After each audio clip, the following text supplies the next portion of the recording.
Well, welcome, Joanna Williams. Welcome to the Risky Scientists. I'm really delighted to be with you. Thank you very much for having me. I'm wondering, why haven't we done this before?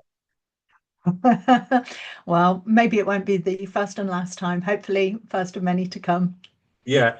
I hope we do. So we've got a great topic to kick off. We're going to talk about education, which is becoming like indoctrination these days, and there are political reasons for that.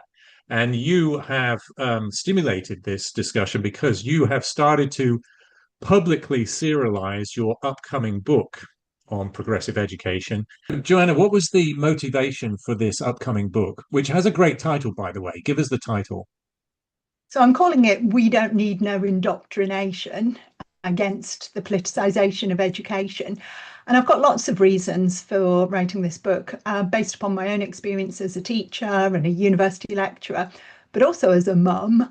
I mean, I guess I became aware many, many years ago now when my own children were little of various things that they were being asked to do at school that I really objected to as a parent. I mean, one example might sound silly perhaps, but has really stuck in my mind for many, many years. When my son was maybe seven years old at infant school, they were having a fair trade a fortnight, and children were being asked to make posters to advertise fair trade. And he was even asked to make a hat so they could have a fair trade hat parade in the playground.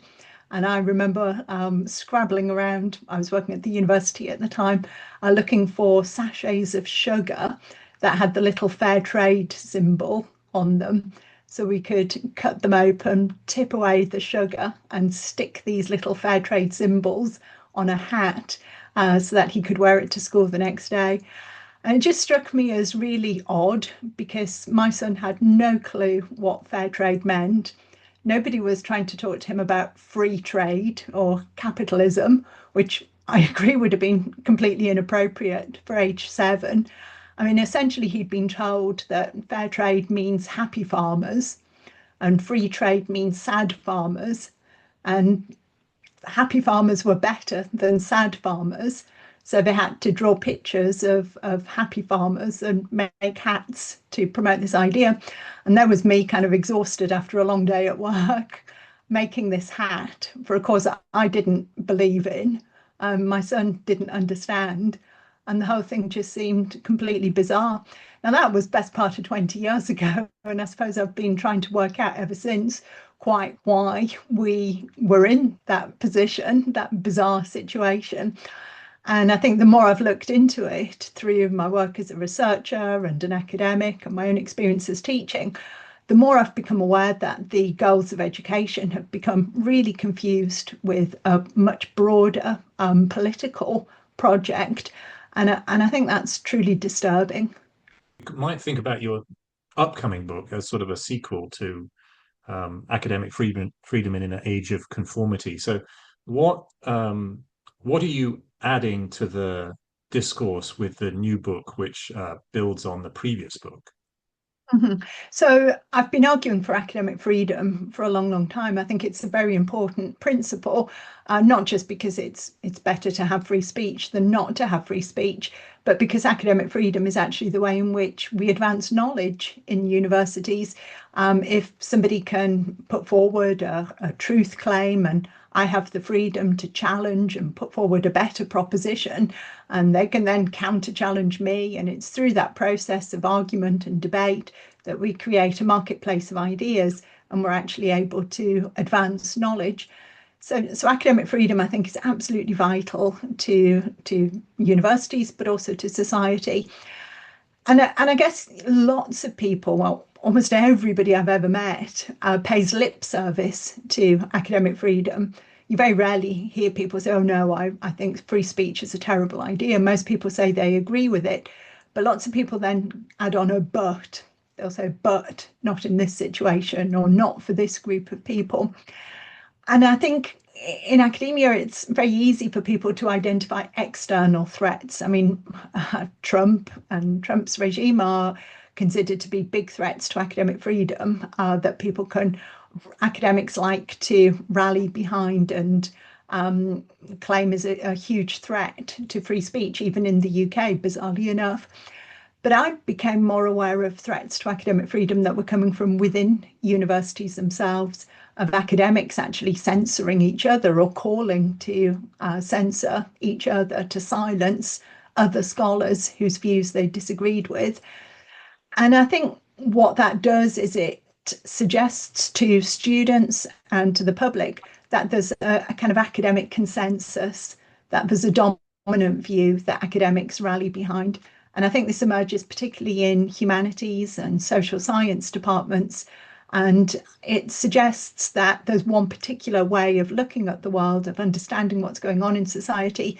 And if you go outside to that view, then you're not just wrong, but you're kind of a bad, immoral person, somebody who shouldn't have the right to speak, somebody whose views are so reprehensible that they shouldn't be given an audience.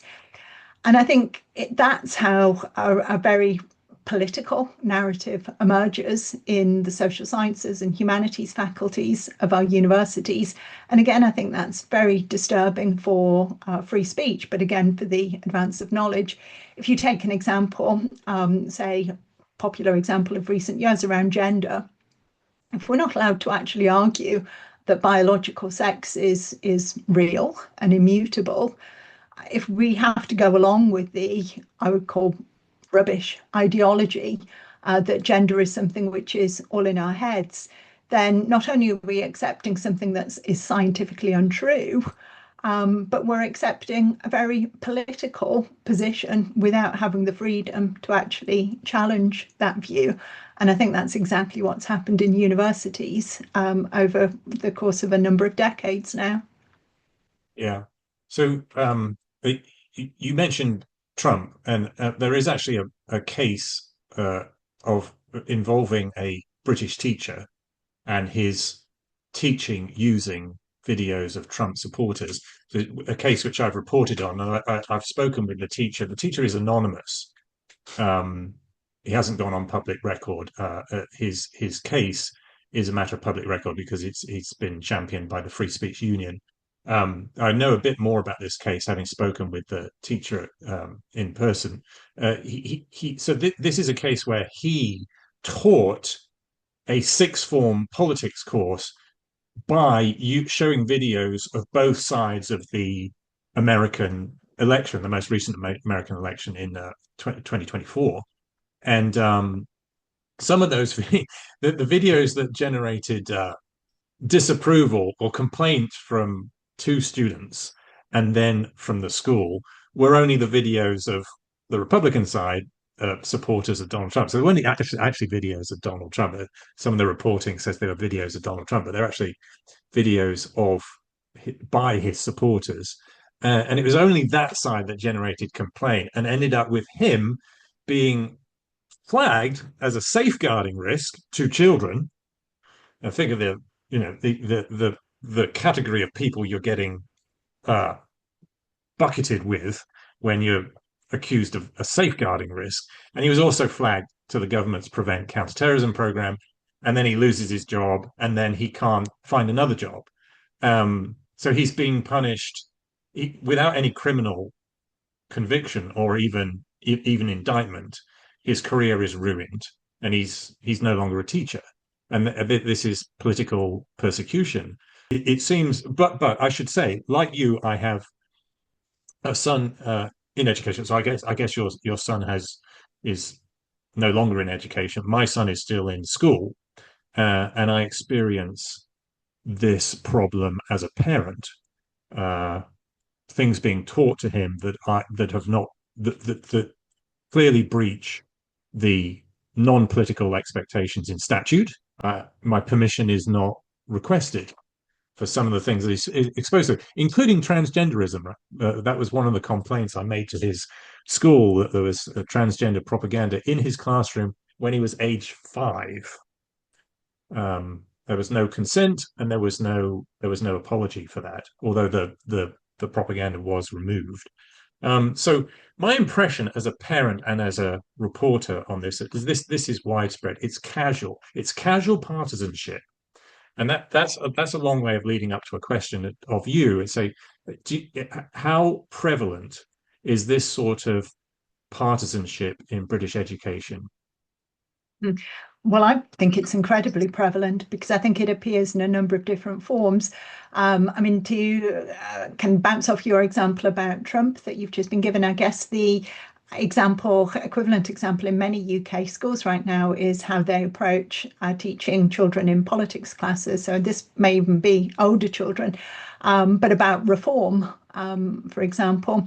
And you often see schools are giving out to children charts of a graph almost with kind of Labour on the left-hand column and the Liberal Democrats somewhere in the centre, the Conservative Party a bit further over to the right, and then Reform being branded as kind of the extreme right or the far right. And obviously, that's a very shocking way to describe a party that has, up to a third of the public supporting them in most recent opinion polls. And that sends a very clear message to children who may know that that is the party that their own parents support, that their parents are kind of bad people. And I think that's a very dangerous thing for schools to be doing. But I think speaking to the politicization of education more broadly, I think I identify in my book kind of three dominant ways in which this is happening. I think you've got activist teachers, just teachers with their own pet cause, who, whether that might be in relation to gender or even in relation to promoting net zero and environmental green concerns or anti-reform, whatever it might be, you have activist teachers in the classroom who do not seem to realise that the classroom is not a pulpit. You can't just use the classroom to indoctrinate children into your own pet campaigns. So that's one thing. I think that's fairly rare, I have to say, in the context of UK classrooms. I think it's fairly rare, but there are some teachers who, like I say, I think the fair trade example I kicked off with was clearly a teacher who had her own pet cause and saw her class of 7-year-olds as not, she didn't see herself as having a special role to play in terms of having to be objective or neutral or not bring politics into the classroom. She saw her class of 7-year-olds as a good opportunity to promote her pet cause. She was a lovely woman, but she obviously saw these 7-year-olds as just willing participants in her own personal campaign. So that's the first thing, activist teachers.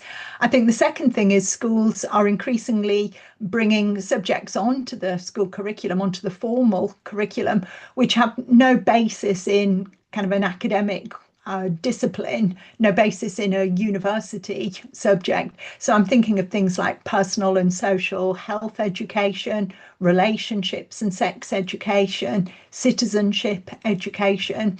And I noticed with all three of those examples, as soon as you put the word education on the end of the subject, you know that what you're getting is not something which is educational at all, but is completely political. The idea that you can teach relationships in the classroom, the idea that it's the role of the teacher to teach children, not just the basic biology, which I think schools absolutely should be teaching, but the biology of human reproduction is a very important thing for children to know at an appropriate age, but to teach sexuality. Now, how you teach sexuality to children or teach children about gender, these are even citizenship as a taught subject in the classroom. Again, I think you can teach children about elections and democratic processes and lawmaking, but to actually teach them in a way that seeks to transform them into citizenship, these are overtly political, values-laden projects that are being dressed up as academic subjects by adding education onto them and sticking them on the school timetable. So I think that's a huge problem. And the third thing I think we're confronting is the politicization of actual academic subjects themselves. So if you look at things like the teaching of history, English literature, we've had all kinds of campaign. Geography is another subject that I think has become very political. Also, all kinds of campaigns to decolonize these subjects, to bring in a kind of race-based criteria, skin color criteria, or gender criteria for the selection of curriculum content rather than just intellectual worth of what children should know. And we're taking essentially political priorities from the present day and using those to transform the school curriculum in the present. And I think the three things together, activist teachers, new political projects dressed up as subjects, and the politicization of the academic curriculum, those three things are working in unison to politicize education. Yeah, so I think clearly educators at all levels, all the way up to higher ed, have established a culture, a left-wing culture that is quite casual about their politics. That there is a consensus in education about what the right politics are, and it's not right-wing politics. That's the wrong politics. So there's a culture about this, but there are also structural reasons that partisanship is so flagrant in Britain, and I've reported on some of these structural reasons myself. I think a good example of where we're stepping into the indoctrination is where you have cases of blatant partisanship that they go beyond the well-meaning teacher that you've described in your son's school, that she's well-meaning and maybe a little blinkered about fair trade. So fair trade, how can anybody disagree with fair trade? It's very easy to forget the nuances that go with fair trade. It's a lot like international aid, which I know a lot about. Is that how can anybody disagree with international aid? Well, if you look on the nuances of it, international aid can actually fund the conflict that you're trying to alleviate with international aid. So it's counterproductive. It can be counterproductive if you don't realize these nuances and you set in place controls on those additional risks, right? So is it a lot of the championing of causes lacks these nuances, but the people are well-meaning.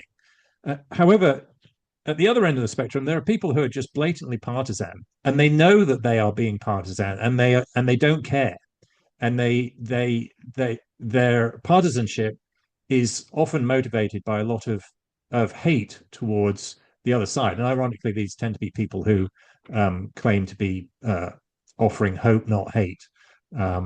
Right. So a good case of this was actually at the Labour Party conference in Liverpool. So that was for last year. It was 2025. I think it was September, right, of last year.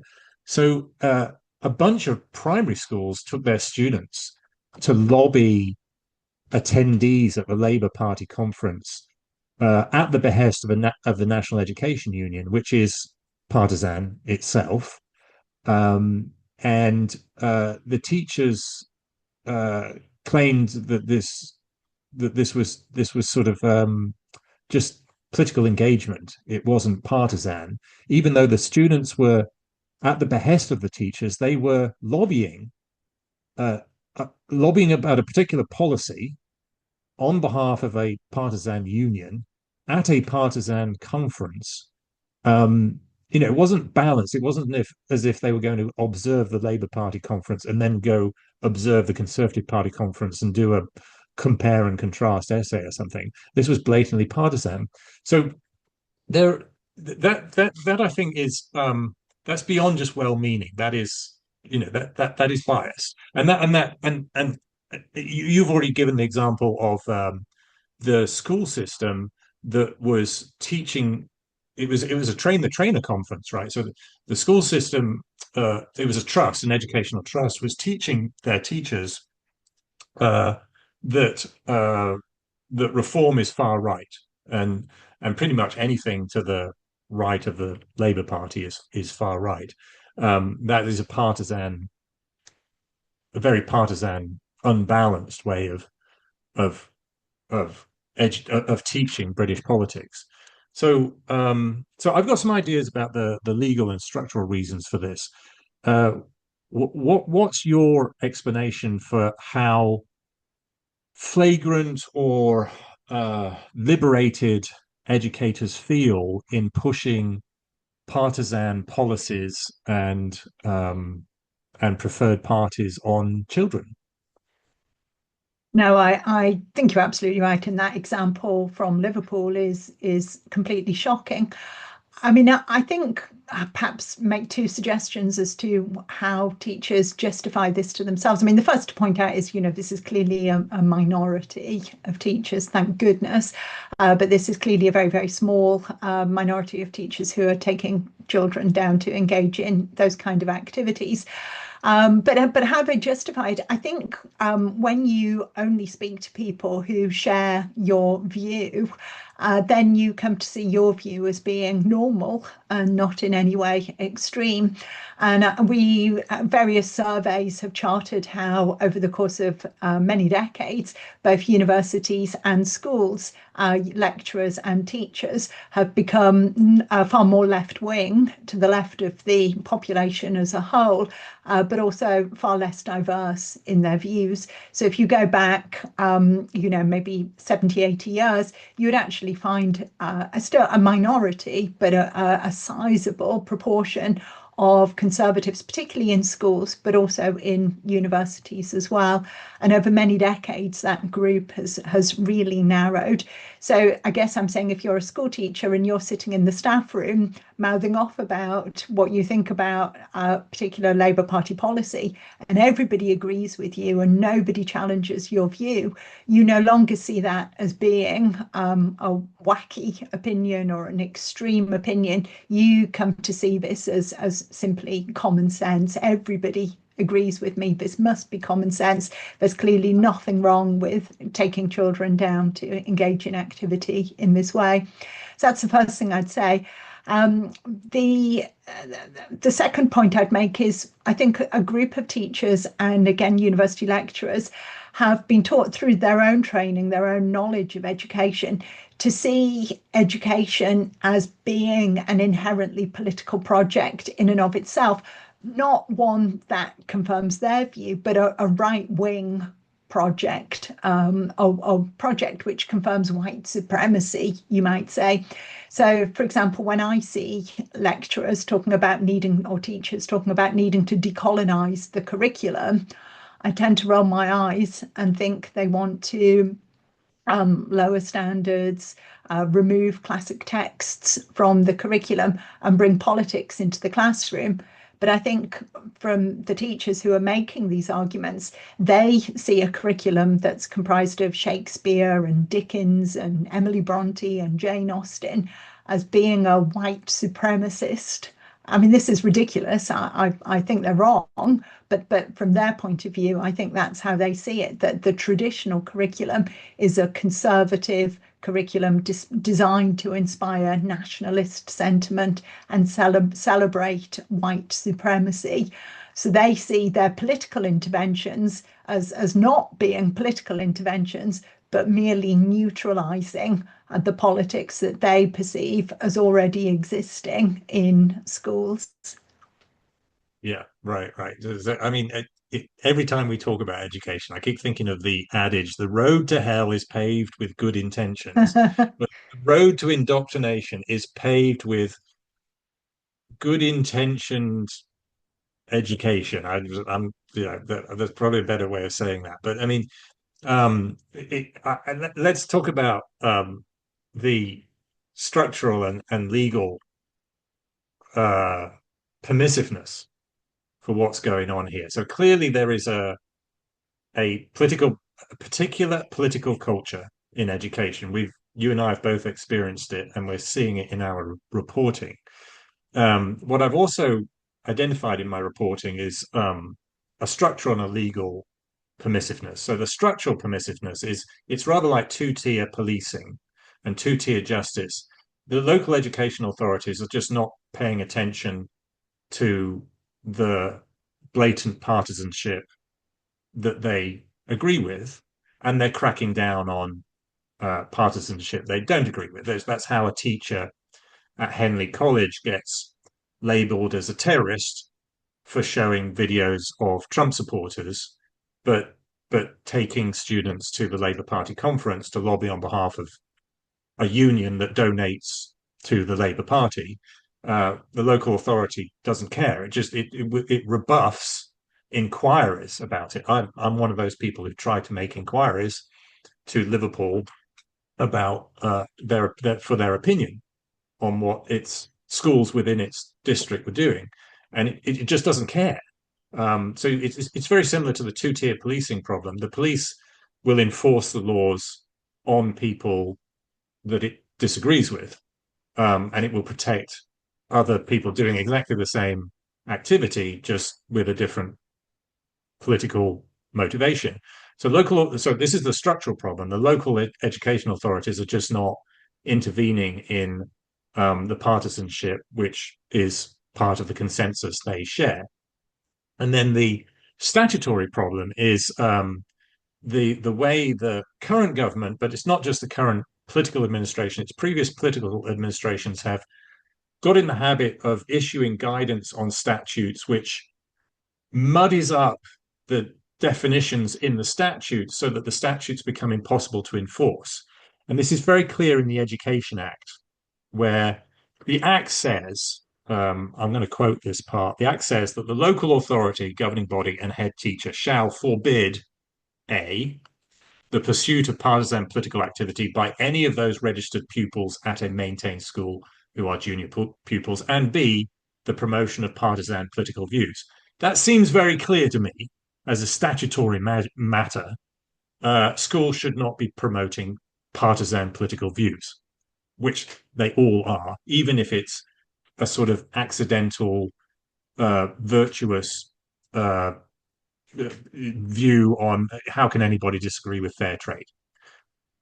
But the guidance which the government issues, this is the national government issues guidance on the Act saying it reiterates that schools should ensure political impartiality, but then doesn't define political impartiality.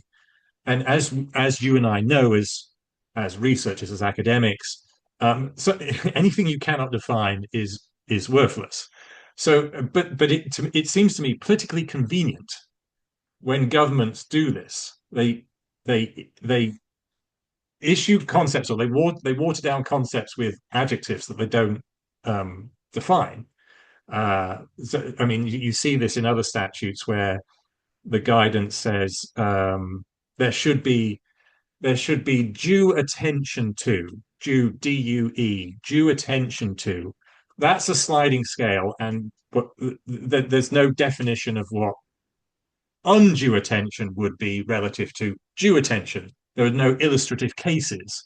There's no operationalization of what due attention means. So this happens in statute generally, and it's a way for the government to avoid accountability for itself, but also accountability for local authorities. Anyway, that's what I have reported. Are you seeing these structural and statutory reasons in your own observations?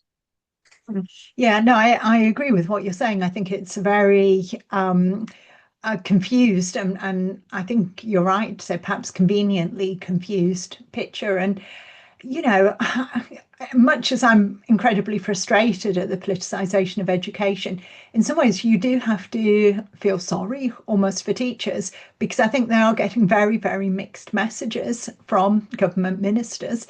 On the one hand, you're absolutely right in how you're defining the law, and you're right to say the law itself is not completely clear and leaves a lot of scope for If we're being generous, we could say nuance. If we're not being generous, we could say confusion, and leaves the door open for politicization. But they're getting that on the one hand, and then on the other hand, they pick up something like, certainly over the past 10 years, the relationships and sex education curriculum, which is actually telling them, even if they think differently, but they are supposed to be, or certainly up until a few years ago, they were supposed to be standing in front of a class full of children and telling them that gender is an identity, but there's a sliding scale from kind of action man on the one hand to Barbie on the other, and they may be anywhere along that scale, and it's for them to determine. So, like I say, whilst I find it the politicization of education very frustrating, and it's kind of nice to be able to blame particular teachers. Some of them, I think it's perhaps understandable if they find this confusing. I mean, what are they supposed to do? Take to heart the not using the classroom as a platform, or follow the guidance that they're being told to teach to children in the curriculum?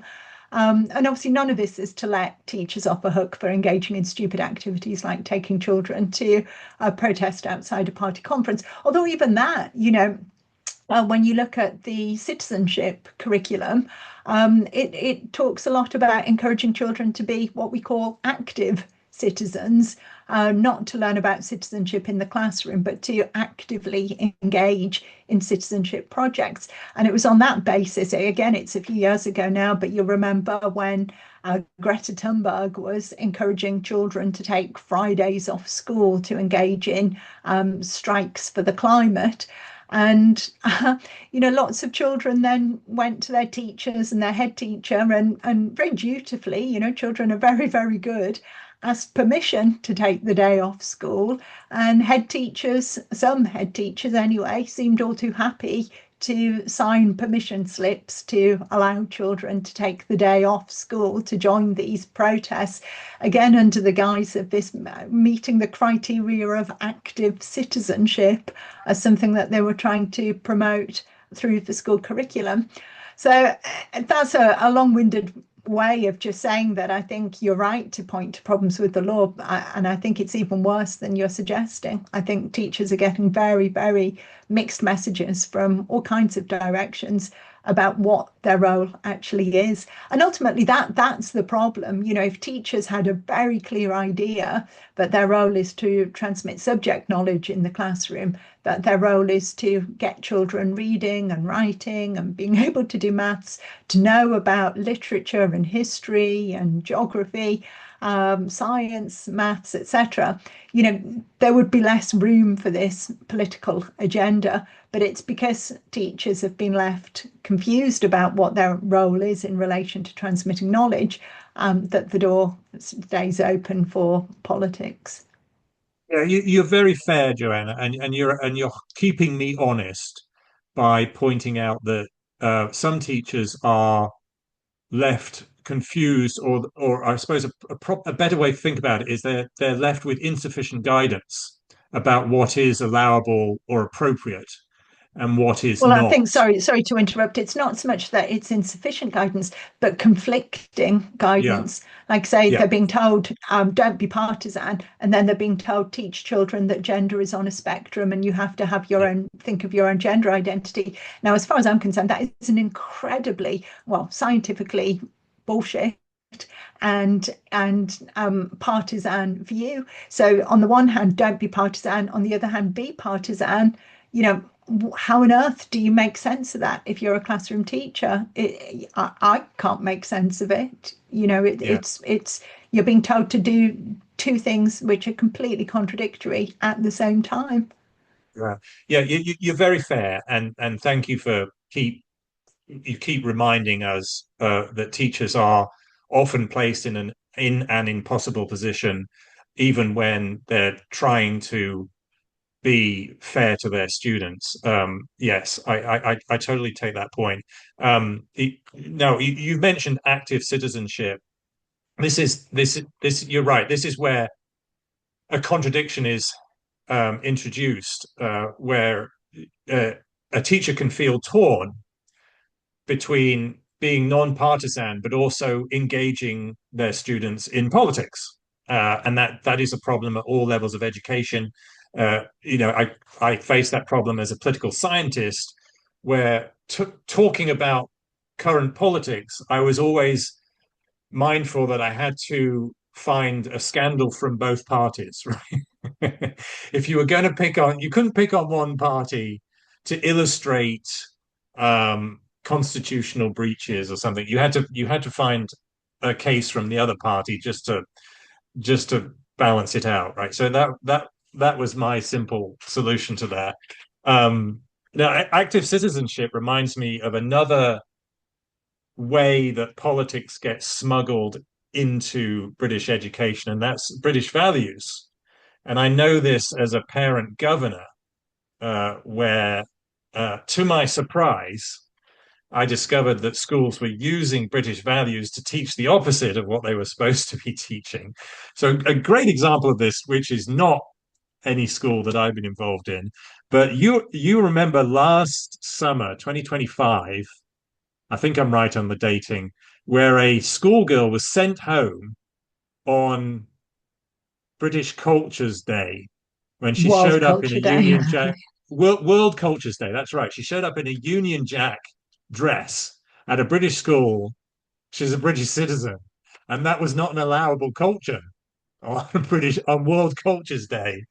And that ironically, part of the justification for World Cultures Day was that they were teaching British values of inclusivity. And Yeah. actually, this has been echoed in Parliament. You'll have to remind me which minister it was. A minister of the current government, Starmer's administration, said that British values is being tolerant of non-British people, even when they immigrate illegally and commit crimes and stuff. So it's where British values are turned on their head. So British values is actually being tolerant of things that are not British, and are even contradictory to British values. And I've seen that in schools. I'm not going to mention the schools I've seen it directly in, but I've seen that where they claim they're teaching British values, but they're not.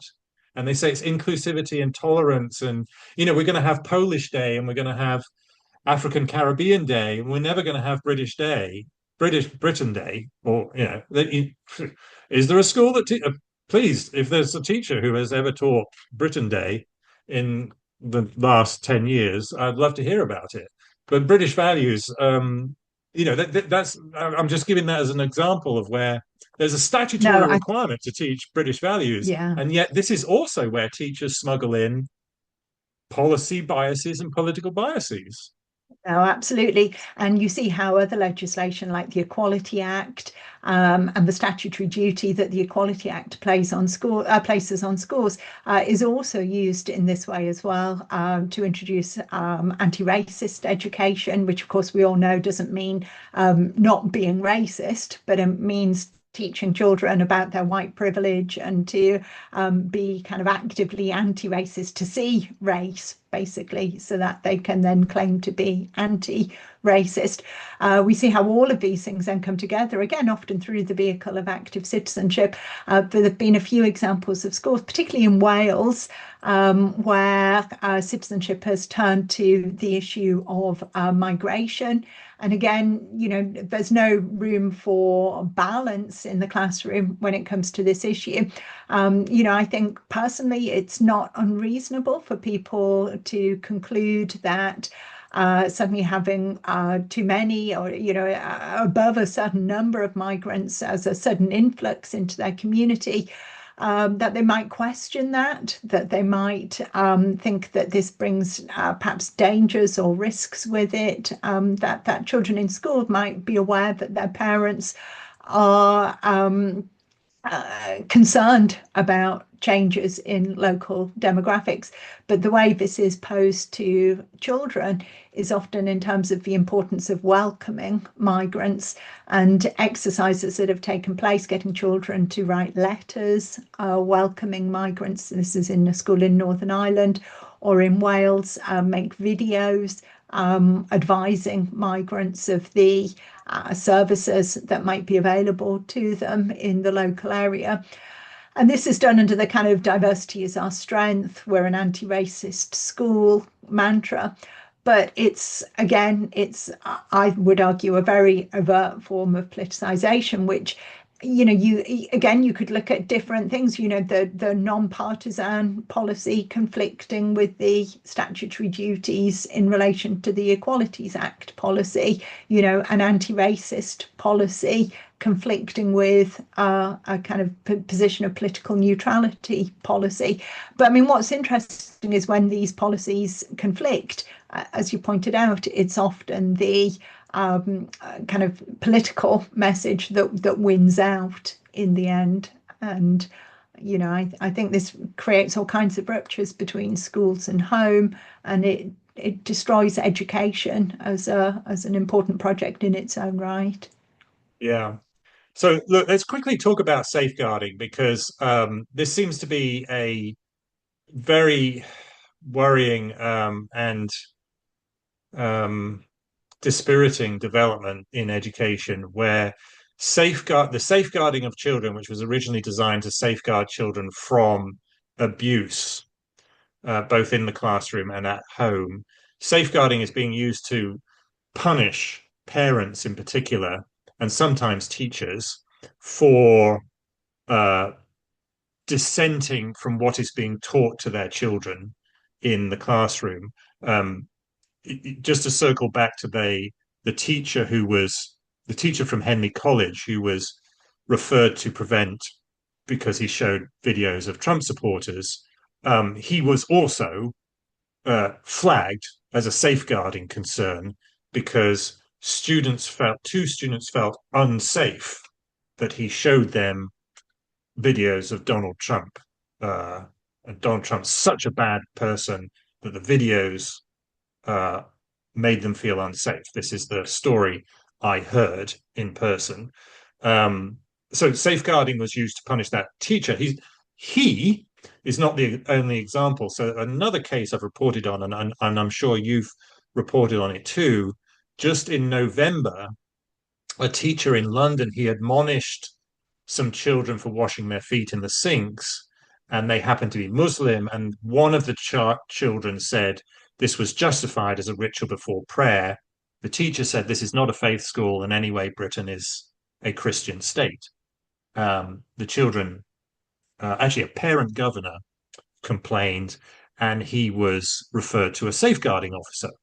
Now, those cases are teachers being punished through the safeguarding system. They had not abused children, but because children were found, or adults were found to speak for children with the claim that these children felt unsafe, that was bundled into this category that that children must be safeguarded from. For me, this having spoken to at least one of the teachers involved there, it seems weaponization of safeguarding in a way that was unintentional for the original writers of the safeguarding system.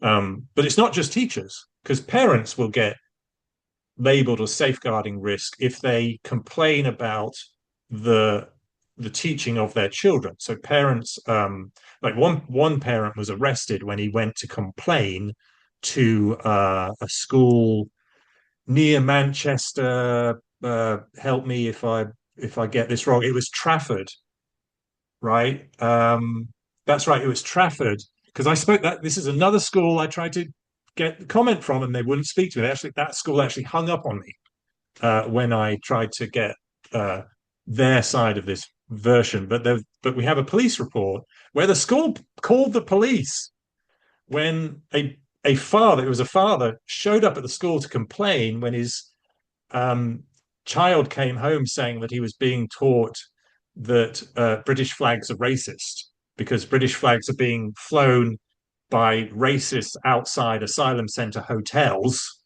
to intimidate the asylum claimants.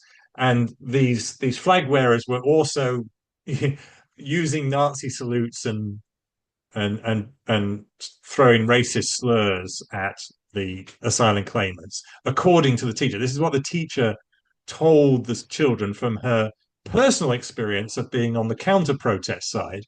And so when a parent goes to complain, the school calls the police. And in other cases, the school has labeled the parent as a safeguarding concern. In fact, because there's no due process in these safeguarding complaints, there are cases of parents who are banned from school property without the right of appeal. There's just no due process. Without the right to see the documents on which basis they are banned from the school property where their children still go to school or go and eat. There's a case I know about another guy I interviewed where his ex-wife complained to a sporting authority, complained that he was a safeguarding concern to his own son, as in he was, I think she was claiming that he was his expectations were too high for his son. So it's a safeguarding concern. And the local sports authority banned him from attending any of his son's matches, not just on the son's school property, but anywhere, any school property, any public playing field. So for me, you keep me honest, but these are cases of weaponization of safeguarding to punish dissent. What do you think? Well, I think you're right in that we've completely lost the plot in terms of what safeguarding actually means nowadays, and very, very basic features of relationships between adults and children that I would have thought were an essential part of safeguarding. I mean, to go right the way back to one of the very, very first things that I was taught as a very, very young teacher many years ago was that you do not say to children that you can keep something confidential. You must never say that, I was taught, because if a child divulges to you that they've been sexually abused, you have a duty that you must report this. You must get help for that child. And if you say to a child, I can keep a secret, then you're not helping that child, so you can't do that. But we've got cases now where schools, again, particularly in relation to material for relationships and sex education, don't share it with their parents.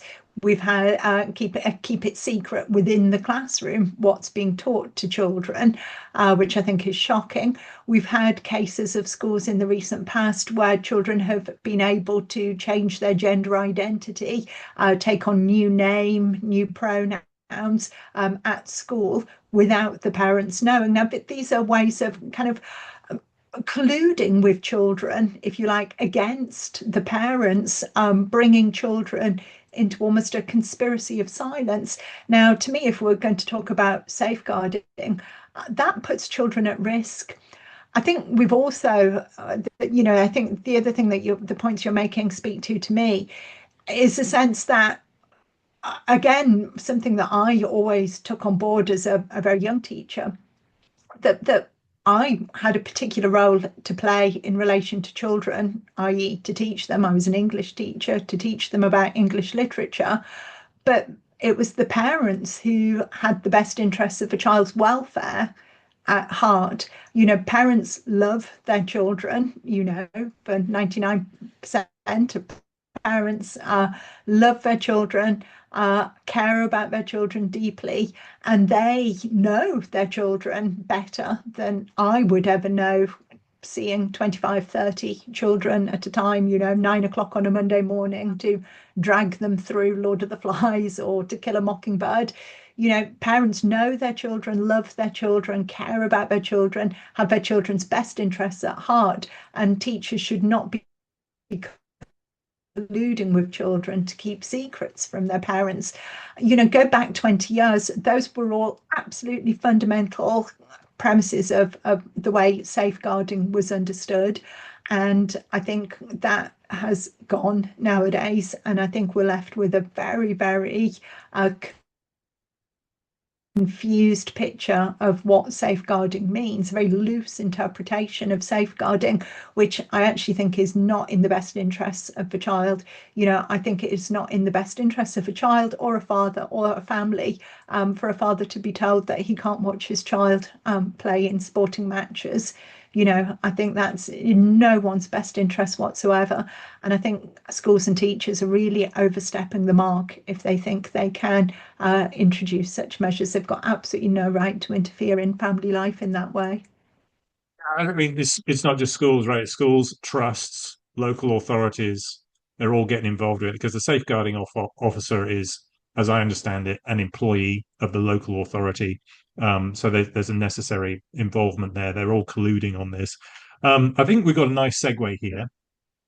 When you're talking about teachers colluding with children, it gets to the point you were making in the about the child-centered ideal in progressive education, and that was the one of the points that you were making in the most recent part of your book that you serialized on your Substack.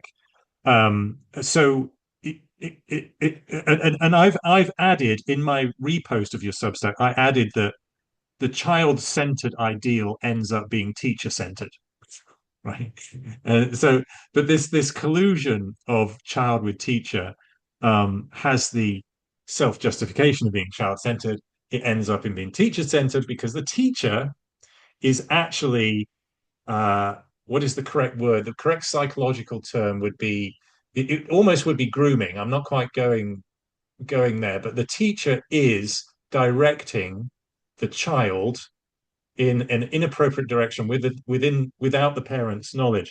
And by the way, you make a good point about teachers generally disrespecting parent input and disrespecting the views of parents. And in fact, you probably remember this. There was a recording made during COVID lockdown in Britain where a teacher was recorded saying she was worried about children homeschooling because they're going to pick up right-wing politics from their right-wing parents while they are separated from their left-wing teachers. Hey, do you remember that?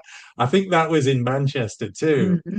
And it spoke to it revealed that not only do some teachers, keep me honest, some teachers, they disrespect input from parents. They actually treat parents as the enemy in the proper indoctrination of children. Now, I think the way I would look at it is that, again, we've just got a whole, I'm sounding like a stuck record, but I think just a whole heap of confusion about what parents are supposed to do, what the start and end point of the parent's role is, and what the start and end point of the teacher is. And again, I can speak to very, very personal experiences as a mother in relation to this. Very surprised again when my own children were kind of 5, 6, 7, that I would be sent home the reading books. I mean, as it happens, it wasn't a problem for me. English teacher, I absolutely love teaching my children how to read, so it wasn't a problem. But parents in general would be sent home the reading books. It wasn't necessarily being followed up in the same way as I was, when I was a child with one-to-one reading practice in the classroom. It was almost as if the parents' job is to fill in the reading diaries, hear the child read, teach the child how to read. Meanwhile, my children were also coming home with things like food diaries to record what they'd had to eat over the course of the week, and that would be discussed in the classroom. And I thought this is completely the wrong way around. The teacher presumably has expertise in how to teach reading. Why isn't the teacher teaching the reading and leaving me to worry about what my child is eating? The teacher was trying to tell my children that they shouldn't eat fish and chips and expecting me to teach them how to read.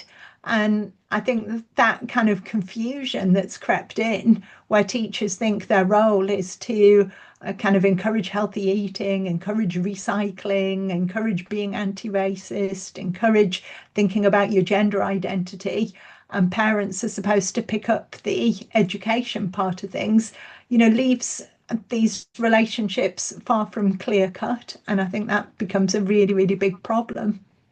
Yeah.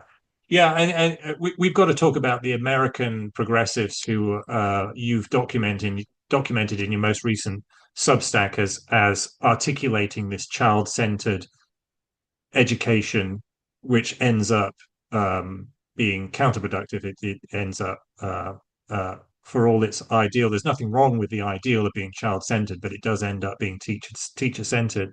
Now, Americans like John Dewey are at the heart of this. We should mention, if we got time, we maybe we can come back to this.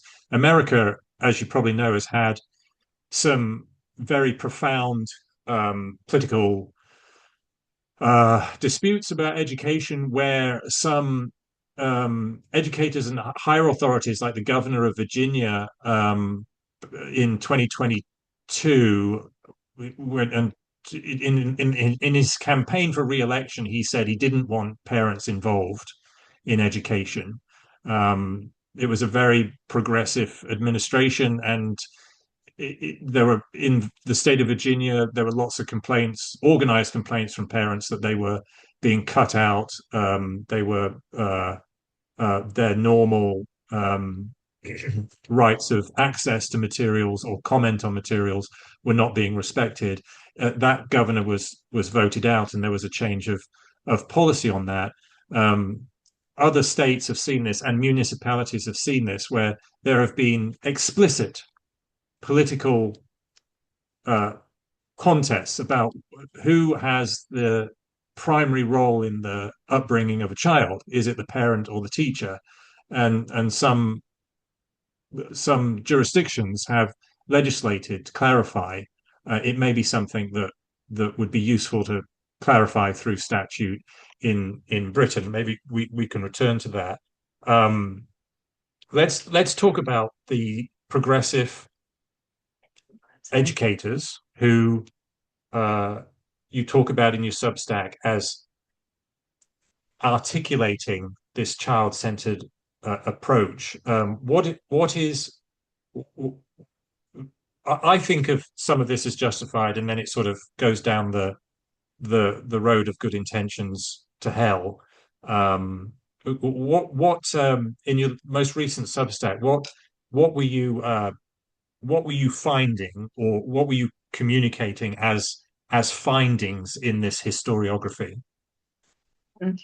Again, I suppose it is a story of good intentions gone wrong. I mean, I think the idea of child-centered always sounds so nice. I mean, it's like motherhood and apple pie. Nobody is going to go into teaching saying, I really hate children and I have no interest in whether they're understanding me or not. I mean, I think the problem is that when you are child-centered, it creates lots of problems. I was looking at how it paves the way for politicization through a focus on child development, and really leading to many of the topics that we've already spoken about, and encroaching upon the role of the parents in particular. I think that's a very key consideration. But I was also trying to make the point about how it focuses upon the future rather than upon the past. And for me, a very important part of education is looking at society's collective knowledge. What is the collective wisdom that humans have amassed over millennia that we need to pass on to the next generation, importantly for them to make their own, to do with what they will. But it's our job as adults to introduce children to the knowledge of the world, and that tends to mean the knowledge from the past, knowledge of the past, knowledge from the past. And our job as educators is to think about what is the best that has been thought and said that we need the next generation to know about. What do they actually have a right to know about, almost that we can teach them, that we can pass on to them, their inheritance, their intellectual inheritance. The problem is, as soon as you say that your main focus is to be child-centered, then you stop looking to the past to think what is the most important thing that's been thought and said that we need to pass on, and you start looking at the children in front of you and thinking about how you might change the child for a better future society. And this was the move that the American progressivists like Dewey, George Counts made in the 1920s, 1930s. So then you have education left rudderless, if you like, left rootless from the past, and instead given this future direction. So it becomes the job of the teacher to conceptualize what might be a better future society, which is an incredible power to put in the hands of teachers to shape not just the child, but to shape the future. And so they are then thinking, even in terms of skills, knowledge, politics, obviously, what kind of better future society do they want, and how can the children in front of them be moulded and shaped to best help bring about that society in the future. And for me, that's where the progressivism in education links with a progressive political outlook, and again really opens the door for politics to come into the classroom. Yeah. You articulated it beautifully in that Substack, and I really look forward to the book. There's another aspect of their philosophy, if I may call it that, the early American progressives in particular, but also Jean-Jacques Rousseau for that matter. You articulate this very well too, is that these progressive educators, or what I was taught when I was a graduate political scientist, I was taught that Jean-Jacques Rousseau was a liberal political philosopher. That's quite a twisted. I realized later that that's quite a twisted version of liberal to attach to Jean-Jacques Rousseau. But so these liberal progressive philosophers prescribed that children should learn through self-discovery. They should have autonomy in their education, and but by the time you get to John Dewey and George S. Counts, part of the contemporaneous justification for saying that was that there was clearly an aversion to rote learning, and perhaps formal instruction too. That there's too much time behind desks and not enough time getting out into nature, which is more the sort of British Victorian approach. And yet, this emphasis on child self-discovery, child autonomy, it ends up in indoctrination, teacher-led indoctrination. How do they get there? Um, Well, I think that's, like I said, it becomes because of this focus upon the future, and it puts the power in the teacher's hand to think about what is a better society that we want the world to be, what world we want our children to be living in the future. And I think when you reject a focus upon the past and a focus upon tradition, then you have the power to start moulding children as you would like them to be for the future. Right, Joanna, I've really enjoyed talking to you about this. I look forward to the book, and I look forward to speaking more about it with you. Thank you so much. It's been a real pleasure. Thank you very much. And anytime. Thank you, Bruce.